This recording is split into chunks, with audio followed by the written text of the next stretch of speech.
All right, what is up, guys? What's up, Auke? First at the first stream on the first day after the rebranding to Brighter Data. Let's go.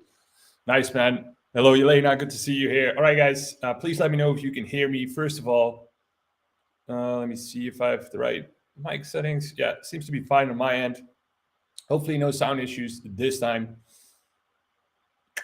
Yeah, looks good. Good morning, Ekru. What's up? All right, welcome to a new era. Notice also my extremely boring title of the stream, Bitcoin Tactical Analysis. No engagement baits. No, is the bull run over? No, nothing. What does that say about me? Such a boring title. I don't know. Why do you think I like statistics, right? We're not known to be the most emotionally engaging. So, no nonsense, which is exactly what we're going to do today. Obviously, it's been a very busy week, so I'll probably not make this one too long because still a lot of stuff left to do, which is, I think, a win-win for everyone because I'm going to try to pack this with information and what I'm looking at. I'll probably stick to the higher time frames mostly, and then maybe some 4 hour, 1 hour to see, if we can see any signs of where this thing is going to bottom. Because as you probably know, I am looking for a bottom. So let's see where that takes us. All right, first things first, right? We have been looking for these lows to be taken out for a while. And I mean, doesn't take a very sharp analytical mind to see that that is happening right now. And it's happening in a very aggressive way. And as you might have known, ever since we've been looking at these lows, I say, okay, if we take them, and well, here I was saying when we take them, because I was getting quite confident that we would take them, I said, we will not SFP it, right? We need to spend more time below it. It will be a deeper and prolonged area of a deviation before we went higher. Now, we're going lower than I expected. I was expecting something like this, but, luckily there's there's nothing going on here, because I also said once we broke it on Monday, I said, okay, we have time. Or was this Monday? Tuesday, I said, okay, we have time. The bottom is probably going to take a while. And, the reason why I said the bottom is going to take a while is because this kind of liquidity grab usually takes much longer. This is also why I said, okay, this SP is not going to play out. We're going to do something like this, right? Something like this before we move up higher. And therefore, I'm in no rush to do anything. I'll just wait for price to give me a bottom formation. And so far, obviously, it has not. It just kept on dumping. So what are we looking for next? I guess the best thing to do is to simply show you the post that you probably already read, but for whoever did not, let me just go over that right here on my profile. So this one, as you know, like I've been looking at this as a retracement target. I set 382.5, and then I went in to clarify it a little bit further. And I said the retracement target is still valid, so still looking for a bottom in this area. In the quoted post, I mentioned I was looking for a bottom at the 382 or 0.5 because it's statistically the most likely place to end a retracement. Let me further clarify how I define the tap of the 382 and the tap of the 0.5 respectively. 382 is from the moment the 382 gets hit until the 0.5, so this green area. And the 0.5 from the moment the 0.5 gets hit until the 618, so the yellow area. So basically, as long as price doesn't hit 74K, we're still in this retracement zone. I know it's a big zone, but this is a high time frame, right? Like it's a massive area, but this is a high time frame. This is a weekly impulse, so you're dealing with higher time frame or higher zones. This is also the reason why I'm not looking at the 618. So a lot of people, I got the question, and rightfully so, because it does look like a good level. Like for me, I pulled it like this. An alternative pool would be this one here, but I've opted to use this one. And people are asking, okay, why not the 618, right? Why not this level? I mean, yes, it lines up amazing, right? This is an amazing level. Like if it gets here, you would definitely expect a SR flip bounce, at least temporary. But the main reason I'm not looking at this level is, you guessed it, is statistics, because you get here because it's simply much less likely to be the bottom of the retrace is 618. Just look at statistics I gathered on it. So this is statistics I gathered actually quite a while back, but let's say 1 or 2 years ago, when I measured where retraces end. And this is, when I still did things manually in Excel. I actually want to automate this someday. It would be one of my dreams to put that in the Brighter Data platform. Just gonna throw that name out there. Don't think I did that yet. It would be really cool, but anyway, I don't want to digress too much. What you see here is where a retrace ends of a market structure impulse that continues, right? So I'm talking about, this is not including obviously market structure pools that reverse, right? Because that's simply not. This is only continuations of trends, and well, shouldn't have done that. So you can see from that what I learned from this. Actually, the reason I started doing this is because my strategy for market structure trends was to buy the discount, so the 0.75 to the 1. So whenever I started doing that, I was like, okay, I'll map out my market structure, because I got kind of handy in mapping out market structure. And then I figured, okay, then I wait for the discount area, because that's what I saw on Twitter and all kinds of sources, which is the 0.75 to the 0.1. Then I'll long that. And then what I noticed is that price, almost never came there. So I was like mapping out market structure. The price never came to the discount area I was promised, by crypto Twitter. So I started gathering statistics, and then I found this. Then I found that, what is this? Just over 30%, over 25%. So that's already, almost 60%. Say with a 17%, 80% of market structure impulses, if they continue, right? If they continue, retrace no further than a 0.5. No further than a 0.5 before continuation. What surprised me even more is that the 618 almost never gets hit, right? Before a retracement is what I'm saying. So as a retracement target, the 618 is not good. And obviously, this makes sense, because if you have a healthy uptrend, if you have a strong, healthy uptrend, then you don't want the price to retrace too far, because otherwise it's just showing weakness. And I think that is exactly the same thing that is happening here. So my bias is that if we reach this, then there is too much weakness going on. And if the 0.5 doesn't hold, right? So this area, if the 0.5 doesn't hold, then we know that because so little retraces come from there, right? Retrace targets, then further weakness becomes more probable. So we pretty much don't want to have this level be hit, right? And that's why my stance is that my retrace target is, within this zone. So obviously right now, because the green zone would hit in this zone, and which is not weird, because the 0.5 actually is the most common retrace target, right? So that's why I'm looking here, and that's why I would rather not see this one hit. And it would make for a nice one, because probably a lot of people are waiting for this level right now. I will make one. There's an alternative pool where you could put it like this on the monthly time frame. That would definitely work. So this is the absolute lowest. You don't want to go 72K.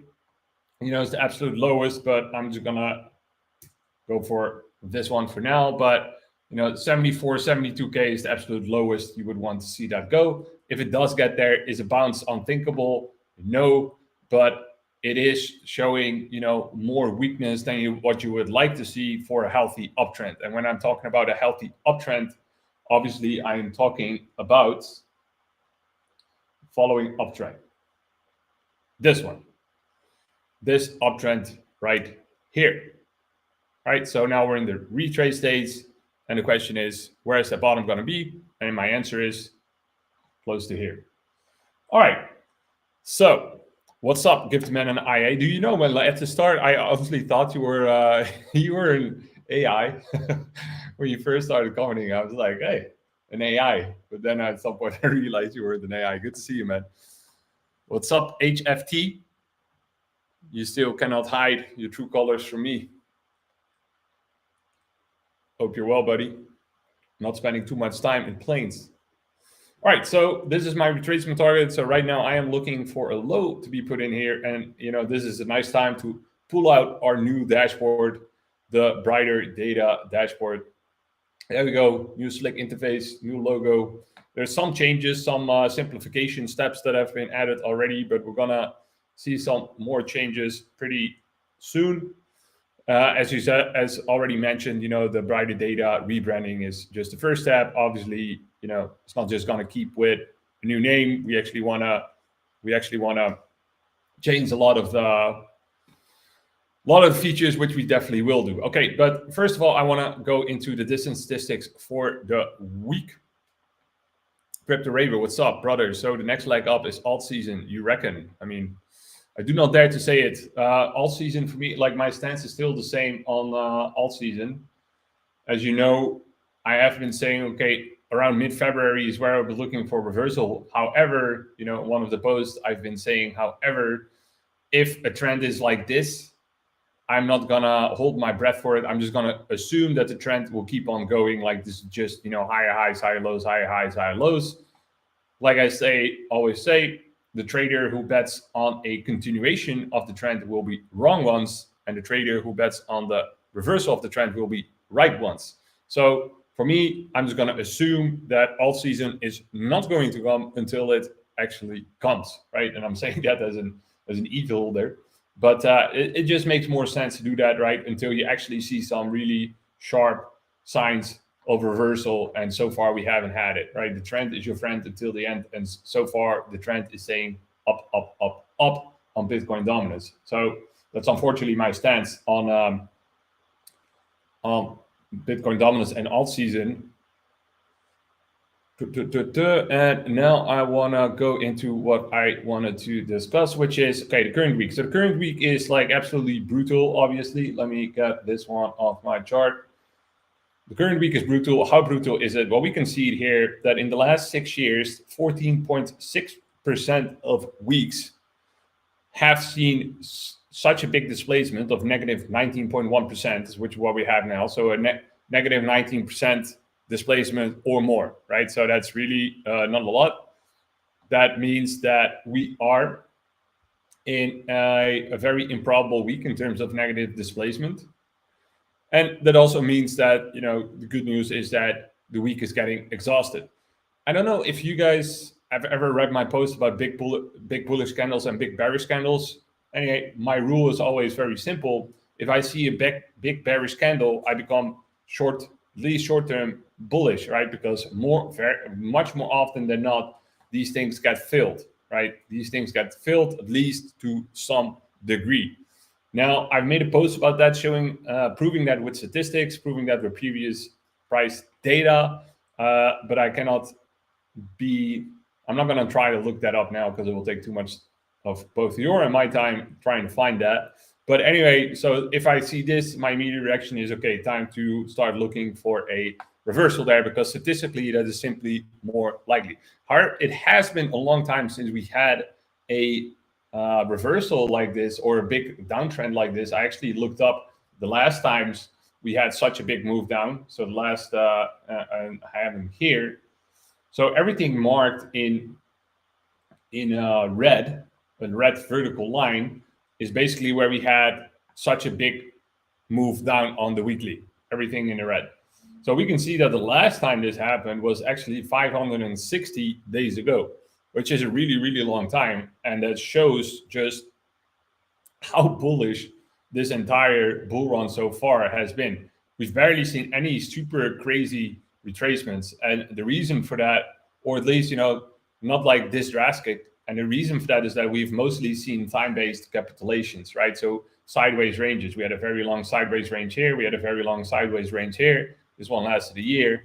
And now we are seeing, it was a range until this massive drop down.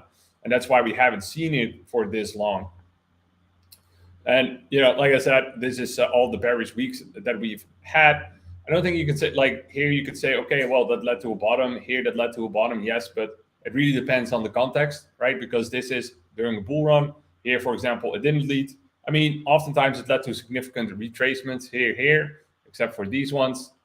But this is obviously in a bear market, right? So that's a completely different context. Right now, I do believe we're in a bull market. So if anything, I would expect, one of these or one of these to be more like it, where we will see, something like this, where we can see some further upward displacement happening quite soon, within a couple of weeks, right? As I said from the start of this week, I said I'll be looking to put in a bottom this week or next week, right? So that's why I said there is time, 1 week, 2 weeks. So there's still time. And now I want to dive a little bit deeper into, okay, how likely are we? Well, let's go into the lower time frames actually to see how likely we are going to go lower. So this is the level I do not wish to see hit, right? For a healthy uptrend, preferably you do not see that hit. Not impossible to bounce from there, but in my opinion, less likely, although it is purely from how do you call it? TA standpoint, the better support, that I must admit. But then we go in the lower time frame, because then the question is, okay, if we're looking for a low to be hit, like where are we looking for that low to be hit, right? You have to understand first things first is that it's becoming increasingly unlikely to go further down, right? Only 14.6% of weeks see further downward displacement. I mean, if you just look at, I'll grab the weekly pivot zones in a bit, but this one absolutely hammered out of the weekly pivot zone, which is, something that doesn't happen a lot. I was backtesting it and I couldn't find the last time it happened this badly. But regardless, this is, let me see. This fair value gap here now got filled. It would be interesting if I started getting, we have statistics on fair value gaps, but it would be interesting to see if you have two fair value gaps in a row, because I've noticed that oftentimes, the first one just absolutely tanks and then the second one gets tapped. Regardless, what I want to look for right now is basically signs of exhaustion. So far, I'm not seeing it, right? On the low time frames where you're looking for a bottom, you want to see signs of exhaustion. Right now, there's no signs of exhaustion, right? None. So you basically do what you do on the high time frames. We just track market structure. Let me check this right here.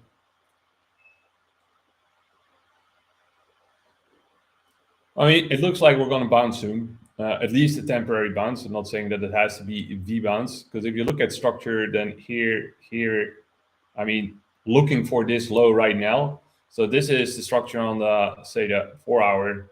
And then if you take this latest impulse and you start measuring structure from there, then what you can see is that substructure. So on the lower time frame, it's this 3, 4 impulses. Yeah, all right. So I'm going to go on the limb here and I'm going to say we're going to bounce here. And the reason is that I also gathered statistics on this. And I'm not saying that we have to V-shape bounce from here, but I am saying that I do think it is time for a bigger retracement. And when I say bigger retracement, then I would expect at least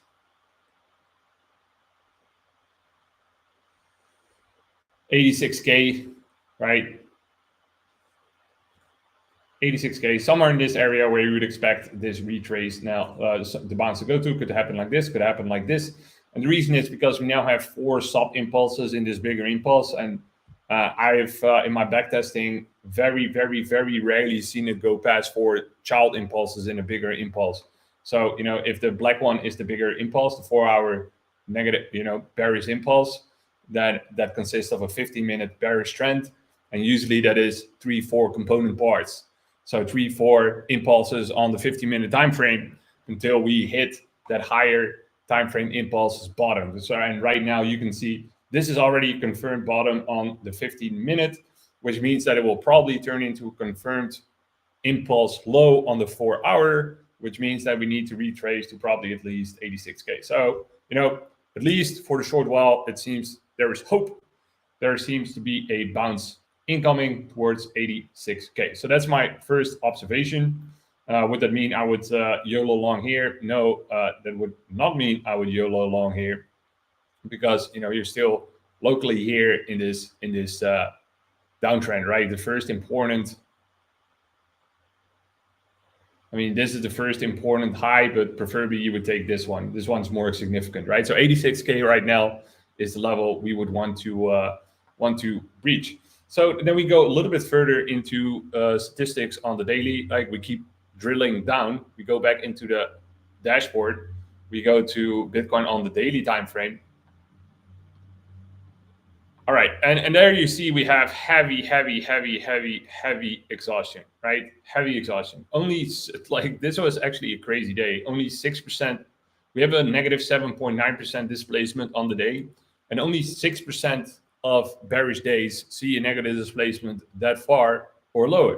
So that's obviously very low, and that means it kind of coincides nicely because you can see that I just did my market structure. I mean, it was a little later. I would say that anywhere from here, this point, this low was confirmed for me in terms of market structure.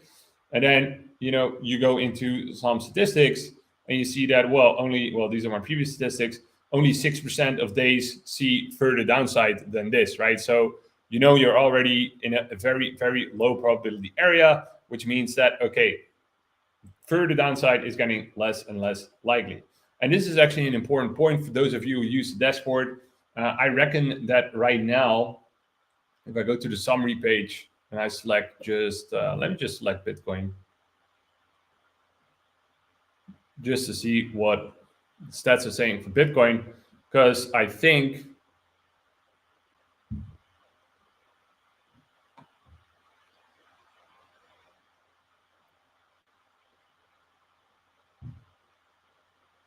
so our 0 SP1, our 8 SP2, and we know that our 8, you can see it here, it has been 251 days since our 8 put in a P2, so the second pivot of the day, right? So 251 days, and it's been, it happens, it's pretty much 1.4% probability right now. So very, very, very, very, very low. So normally speaking, you would always target this, right? Something like this. However, I'm going to say that today I wouldn't do that. Why would I not do that? The simple reason why I would not do that is because of the statistic I just showed you, and that's this one, right? So yes, this is a very, very, very improbable low in terms of time, but it's also a very improbable low in terms of distance, right? Only 6% of days move further down. So you're betting, if I would now short, you're betting on, besides that, the weekly, only 14% of weeks see more negative displacement, and on the daily, only 6% of days see more negative displacement. So both of those are very, very, very low probabilities. Does it mean we cannot go down lower? No. Does it mean it's unlikely? Yes. So, even though we have this very unlikely pivot in terms of time, because this one is so low, so because there is such a low chance of going lower purely based on distance statistics, I personally would not bet on it, right? I personally would not bet on it. I would rather focus here on looking for a bottom, which also from a market structure standpoint is more likely to form at this point in time, right? So that's a very important remark, that normally in most circumstances, this would be a low you want to target, right? Because the daily, let's see,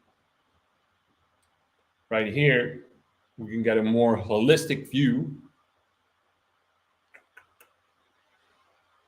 Our 8, 1.3% at the time. It's been 251 days.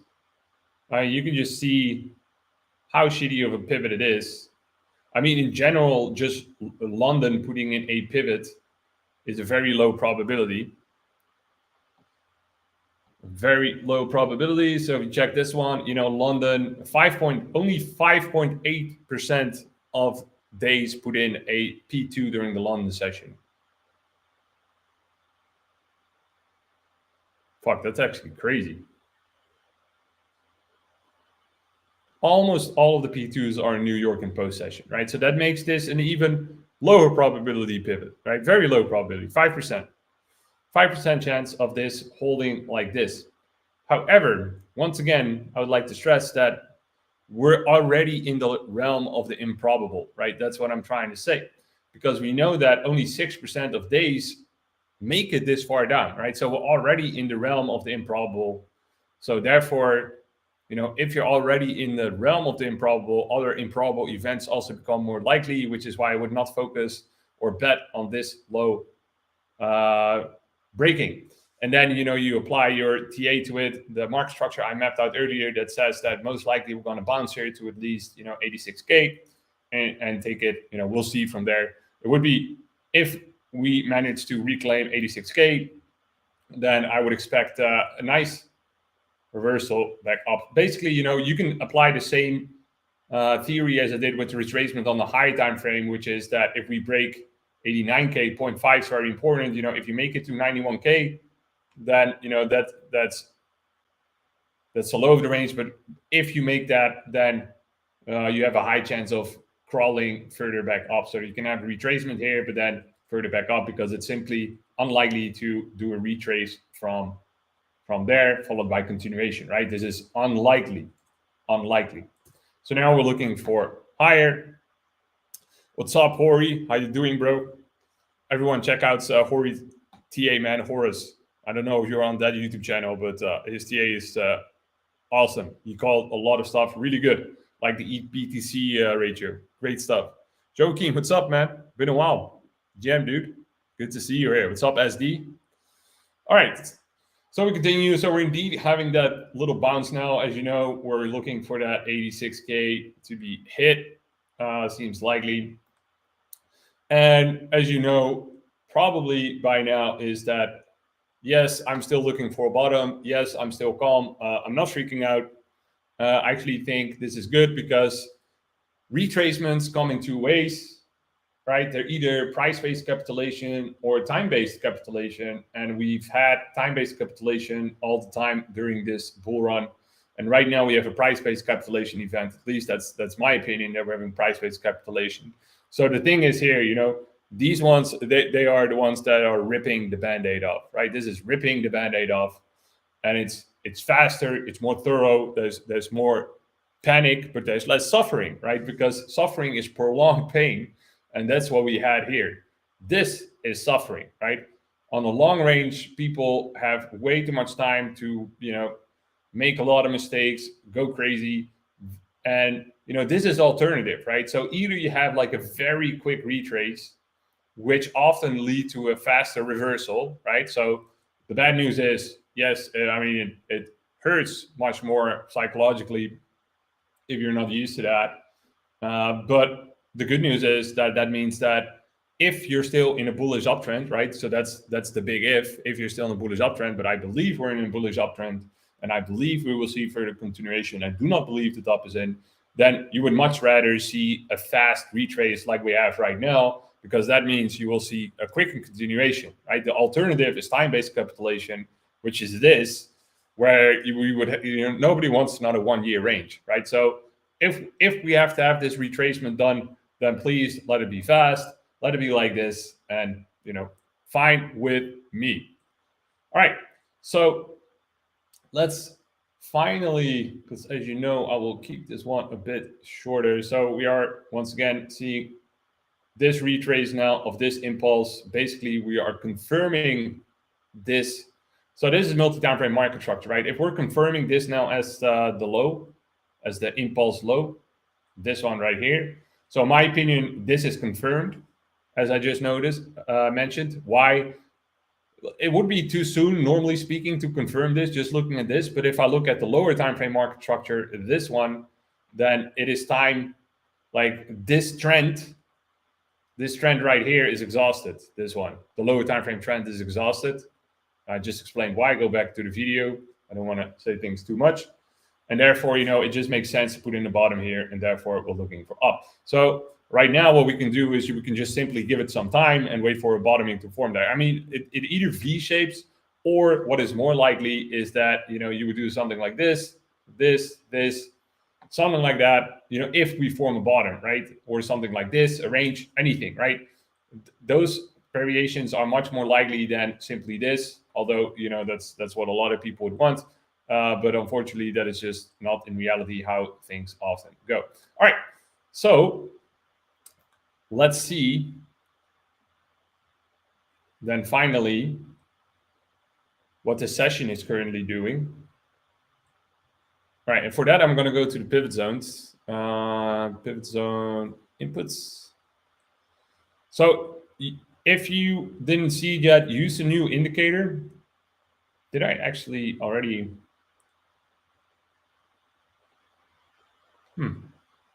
Doesn't seem I applied that to my chart just yet. Let me add that.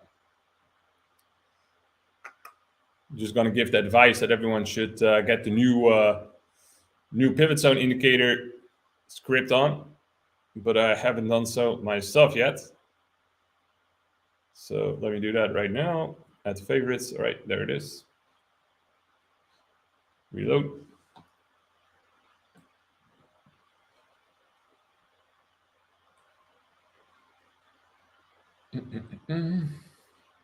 So basically what I want to look at is, okay, how likely is this low indeed to hold now? Because we can't do that on the lower time frames. We're just doing everything together with session. There we go.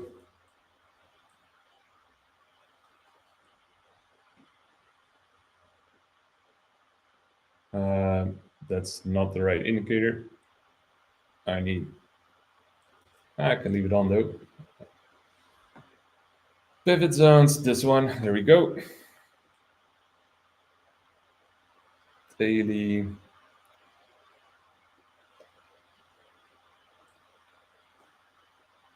sessions.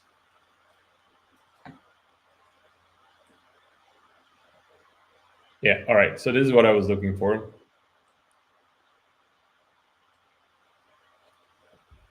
So for the New York session, statistically speaking, which makes it even more confident that the low will likely hold, right? Even though it's very shitty low in terms of timing. Let me get these labels off.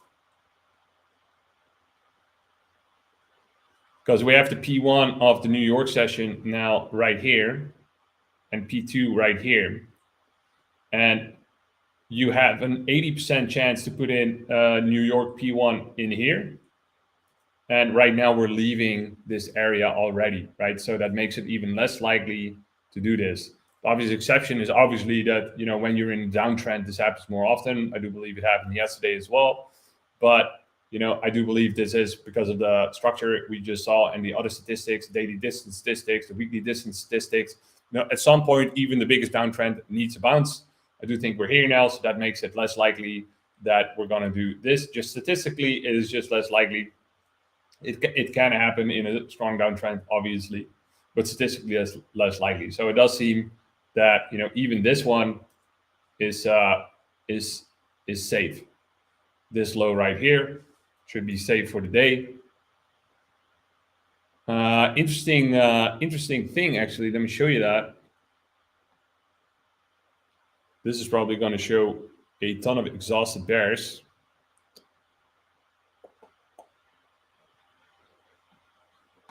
More, how do we get this indicator? It's part of the Brighter Data platform. So check out the Brighter Data Twitter. It's in my, I think there's a pinned post, or maybe it's not pinned anymore. But it's part of the Brighter Data platform. But this is probably all going to show exhausted pools all around. But I don't want to wait for it. What I actually want to show you is, one other thing, is that this P1 for the New York session, you would want that to happen in here, right? Right in here is where you would want it to happen. So as long as we're in this zone right here, I mean, theoretically, this has a higher chance. If this happens, right, then you have a very low chance of still reversing. Why is that?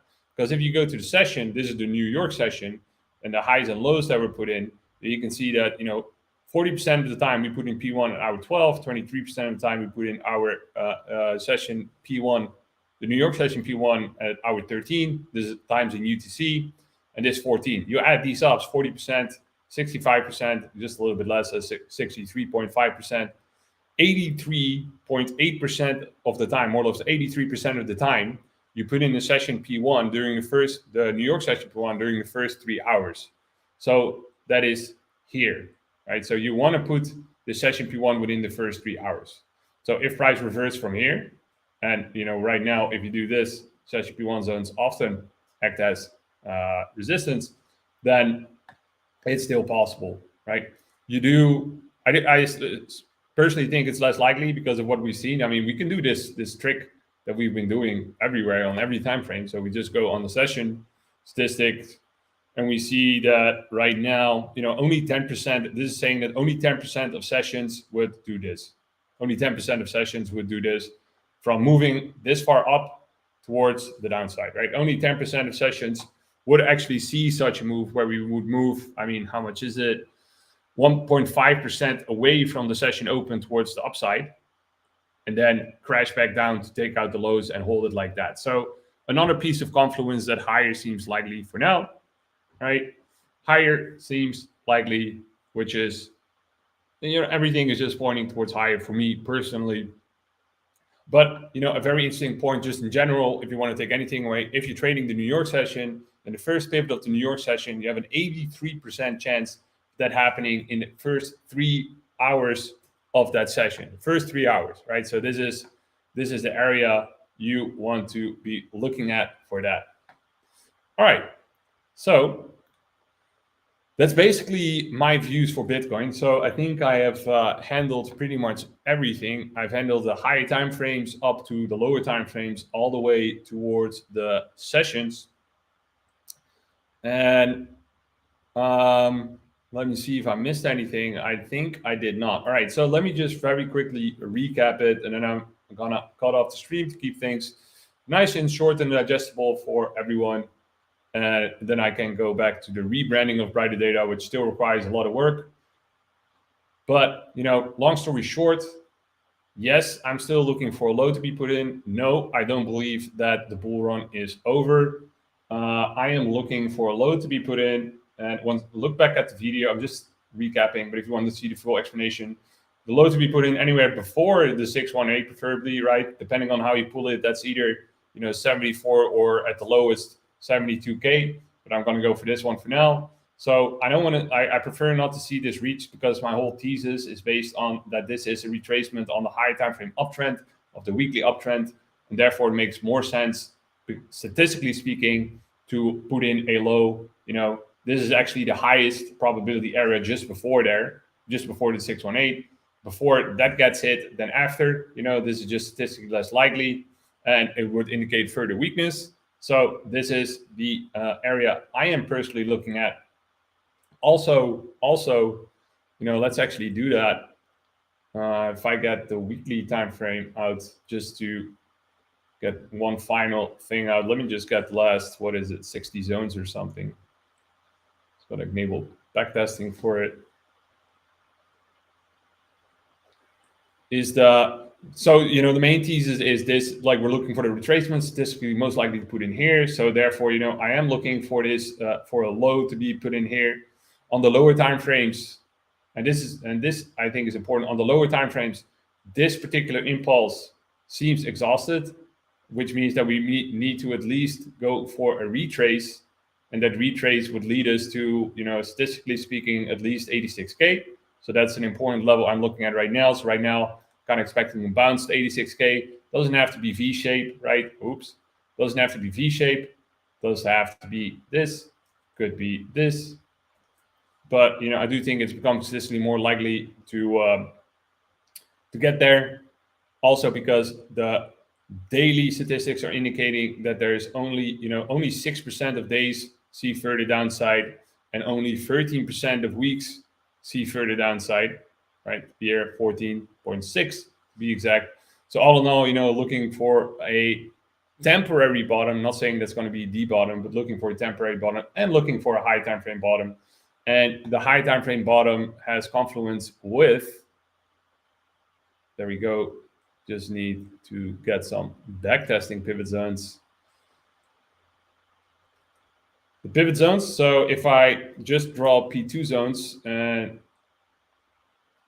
let me actually put 57 on. Right, so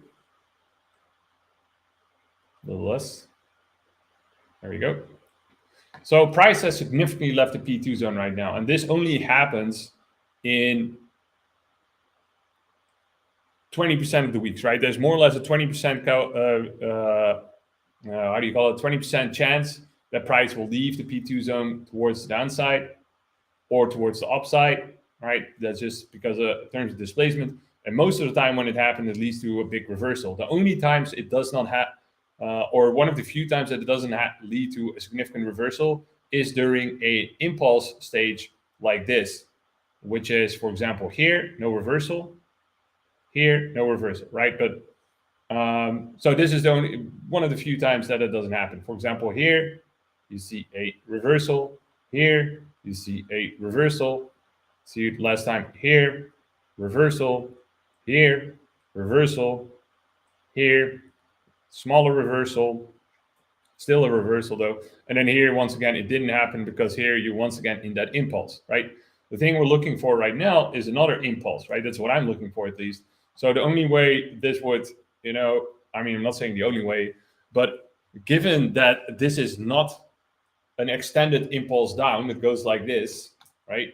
Then chances are very good that after this week, so in the next, that's why one of the reasons why I'm saying I'm looking for a bounce in, the next, or looking for a bottom to form this week or next week, is that, you would expect some sort of at least temporary mean reversion coming out of that P2 zone, right?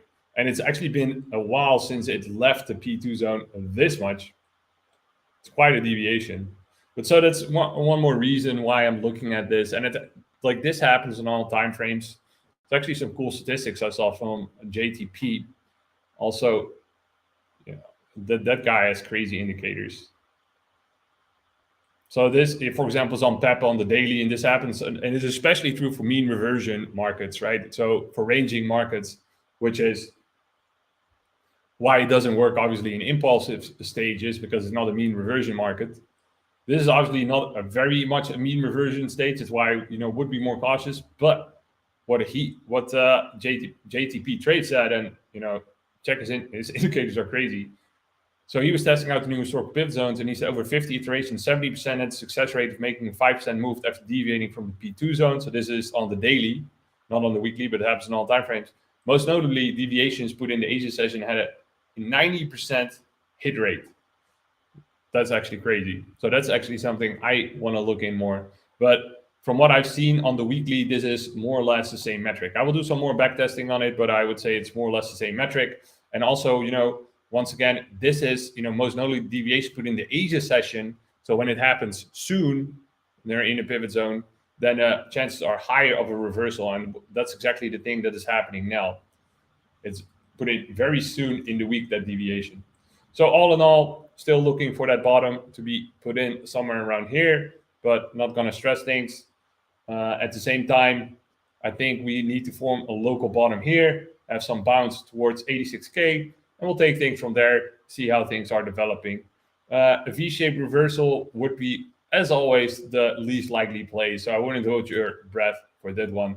But in the end, if this low indeed gets put in, and if we can start making our way back here, like if we would reach this level, I would already be confident that, after that, higher prices are coming and we can continue the bull run. So that's my view on things. Hope you found that informative. Hope you found it useful. And any questions, as always, drop them in the Discord. Guys, I'll be back with a new stream next week. So obviously, I will hope to see you there. Thank you very much for listening. Thank you very much for watching. And sorry for the, actually 46 minutes, not bad at all. 46 minutes, not bad at all. So thank you very much for watching, guys, and I'll catch you on the next one. All right, man. Have an awesome weekend, and see you soon.